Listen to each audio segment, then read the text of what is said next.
What is up, legends? We are back, and we are back up into Seven Mortal Sins. So the update is out, and we have some interesting stuff, including the log jam of characters. Like, there's 3 characters out right now that arguably you should all get, but you can't pick everything. Obviously, free-to-play casual can't.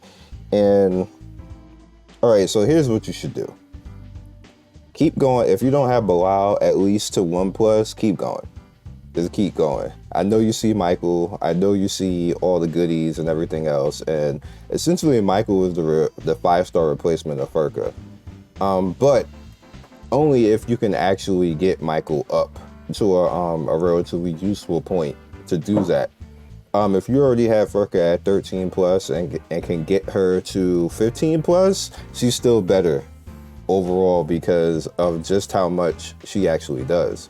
Like her move gauge, to 2 random enemies. Now, see, what makes Furka so good is literally this right here. Is this, that, and then she does it a lot, the Crescent Moon, but it's to 2 random enemies. And no matter what, it's just, that's what she does. And then you have her afflict speed up, which makes her so fast and everything else like that. And then you have her special, which increases move gauge of all allies by 50% and everything else like this. So once you have her like literally like this, like it's very hard to replace her. And Michael actually does replace her once Michael is up in the skill points. Base Michael and +1 Michael does not replace Furka. It's very good though, so I'm going to show you. And I'm not telling you not to do it.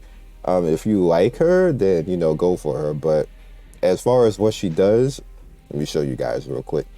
Deals 140% attack damage 2 times before there is a 50% chance to randomly inflict a stun, which is really nice. When dealing damage, additionally, the damage strength to target. This is just, again, 110% because of its strength. If the target is affected by Royal Flame, increases the move gauge of all allies by 10%, excluding the caster by 10%. So that's a caveat. You actually have to have something. You actually have to have Royal Flame on them for that to actually do that. So this is like it actually has that to be on it and happen. So you don't necessarily always get to do it, which is why I said that. It's basically if you have skills up or not. And once you get to skill 2, you're going to see the reason why I say that. Attack damage 3 times, afflicts judgment and royal flame on the target. If the damages the target affected by stun, which is the S1, removes the buffs from all enemies after the action. So again, if she is allowed to build up, she's pretty annoying because she's just going to remove everything and then stun people. And then she has this judgment when a turn starts, it deals 50% of the effect as damage, that's crazy. It's pretty much a dot, and it's a sucky dot. It's unstackable in the last 2 turns. Royal Flame at the start deal 50% of Michael's damage, so you pretty much have 2 dots that you can inflict on somebody, which you saw me doing a little bit in the JP version. It's super funny when you have 3 different characters that have dot damage. You just flat kill people. It just be dead. It's over. Then you have your skill damage right here coming all the way in. Now, once you get down to like level 5, when the effect chance, because there's an effect chance, it's not 100%. It's not saying it right here.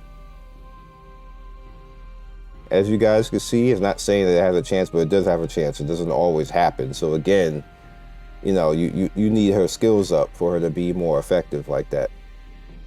Dark Sanction, which is her big passive, increases the attack by 35% and speed by 20% for the whole battle before stacking. So she gets as fast like as Furka gets, but she has less movement to everybody else because she only gets it situational when you already have buffs out. So essentially, if she gets stunned somehow or stopped, you never get that movement buff. So that's why 15%. Or +15 Furka is better. However, once you get her to a point of like all of this stuff, like +5 and all of this, she's just a better choice because she just does more. And then on top of that, she's going to have all that dot damage. And then on top of that, her base speed is 1373, which is pretty fast for base speed. Like, that's pretty crazy. On top of all of the stuff that she naturally gets, 20% of the speed and stuff like that. That's pretty nice. So then you have Sariel. Sariel kind of works like a stripper. Not that type of stripper, but she's going to strip, buff some people. She's gonna, as you can see, soul break damage and Heart of Mercy. Like, she kind of is like a debuff queen, and she's not bad. She's not somebody that I would personally go crazy to go get, but she definitely is not bad. Like, she's definitely going to be somebody that will be useful to you if you actually get her and build her. You see that she has this moon sickle right here, excluding buffs. After the action inflicts steady on the ally, steady gains immunity to move gauge, which is extremely good. So you're not going to have anybody move you down, which, crazily enough, she does. Attacks one time, and if the attack defeats an enemy, reduces the move gauge of 2 enemy targets with the highest move gauge by 25%. After the action, revives 2 allies and restores 75% HP to them. So even if somebody dies, she's just going to bring them back, and they're going to have 75% of their HP, which sucks. Then you notice right here, it goes down and gives you extra damage, which she's not a bad nuker. Heart of Mercy, when the battle starts, reduces the attack of 2 enemies targets. So again, she debuffs and kind of screws people over with the highest attack by 50%. So 50% of your highest attacker, say if it's Lucy, you automatically do 50% less. That kind of sucks. Then she has Air Wings, all allies 10% extra speed permanently. After the action, increases move gauge of all allies, which she can actually do what Furka does. Furka does it by 20%, but that's 15%. Triggers during Sariel's first 3 action turns, so she's gonna definitely she's definitely going to basically move gauge you up. These 2 characters combined basically make you replace Furka. Combined, they do. On their own, not so much, but combined, they actually do. So it just seems like that's what they were kind of built to do. There's nothing wrong with that, but still, I'm still not taking her out unless I get like a big, like, I need like Michael at like 3 or 4%. I mean, plus, and then like a Sariel just to do that. And then Sariel essentially with she can take a heal spot essentially as well, because she has the ability with this 3 to bring somebody back if they die. So you can kind of like have like a stripper, and I hate saying that in this game, but you can kind of like have somebody who debuffs and strips and resurrects. So a better version of the Garcias who resurrect.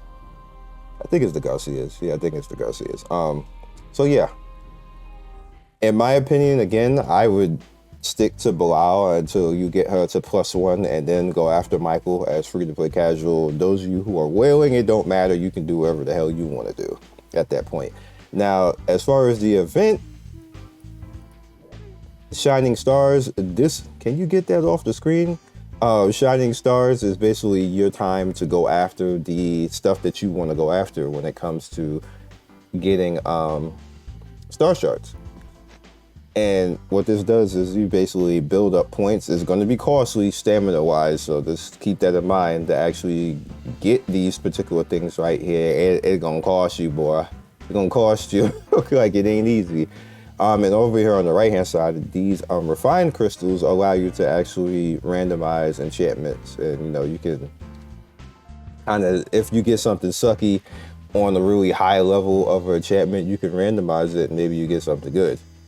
As far as the star shard selector right here, the 900 one, if you want to actually go ahead and do that, the 900 one is it's a random slot, but it's a selector box according to whatever particular theme you want. So if you want, like, say, like if you're going after speed, which is the Nightshade, which is relatively very popular, then it's going to randomize within there. It's not going to let you choose. So yeah, and then you can turn around if it turns into something sucky and use the refine and see if you can get something good that way. So again, this is stamina costly.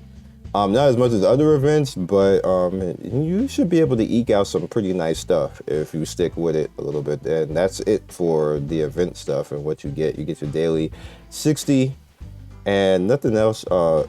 Like there's no real big one for this, so we're kind of light on events this week. It's like they kind of like, I guess, going easy to kind of let you choose what you want to do. If you want to just farm star shards and go for that, which is kind of problematic, because there's not a lot to actually go for to get currency unless you or have not been messing around with Kazuna. So this is going to be kind of a coaster week, sadly. So let's just go ahead in there and just do our freebies.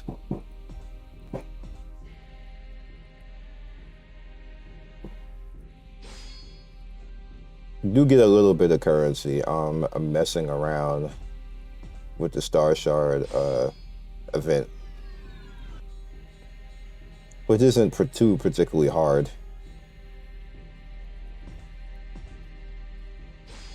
So I'll just use this event week as a week to just, you know, kind of mess around and build the things I need to build. Give some shots at Boao to see if I can somehow magically get her, which probably won't happen.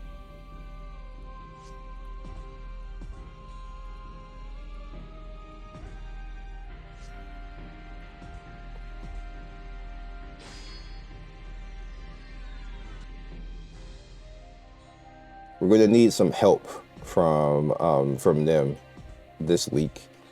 So hopefully they realize that they gave us kind of a light event week and, you know, give us some stuff to work with. Which they're pretty good with that. They've done it 3 times already. And the events that were light, like the summer event, where they pretty much, you know, that was kind of like a thing, but they still helped us out a lot in that week of giving everybody OG Lucy, and then the Summer Muse, a whole bunch of summons on that banner that's basically for free. This week, because it's light, they're gonna have to do something similar. I don't know if that's gonna happen or not, but yeah.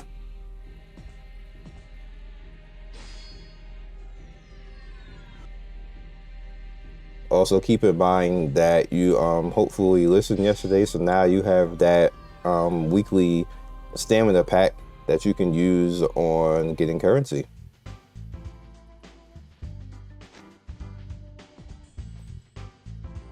All right, so that is all I got for you guys on this video. Good luck to you in summons. Hopefully, maybe, you know, people get some Michaels and mess around using her. She's a pretty good character. Like I said, I'm not going to, if I get her once, I'm still not going to use her. Even if I get her twice, I'm still not going to use her until I get more on her, because I was like, what is she going to replace? I'm going to have Bilal on the team. I'm going to have Belle. I'm going to have Lucy. And like, there's this, I'm not going to take Furka out, because Furka just easy bows the game too much. So I'm just not going to do that at this point in time. So we'll see. Because I did use her in JP, and she was one of the characters that pushed all the content with everything, because like situationally she still, you know, did her job to the point where I didn't actually need to build Furka, because I had her. I had like base Furka, so there was no reason to build Furka if I already had Michael. So, you know, there's that. If you don't have base Furka much of anything, then just use Michael, because she can actually do that job as well. Be legendary. Like and subscribe, all that good stuff, and good luck to you. I hope you get your Bilals and your Michaels and your Sariels and all that type of stuff. It sucks that all 3 of them are there at the same time, but we kind of expected stuff like this. And I literally called that there was going to be Michael and Sariel last video, if you guys remember, because they were the only ones left. So it was kind of like, unless they did something weird, it had to be them. Peace.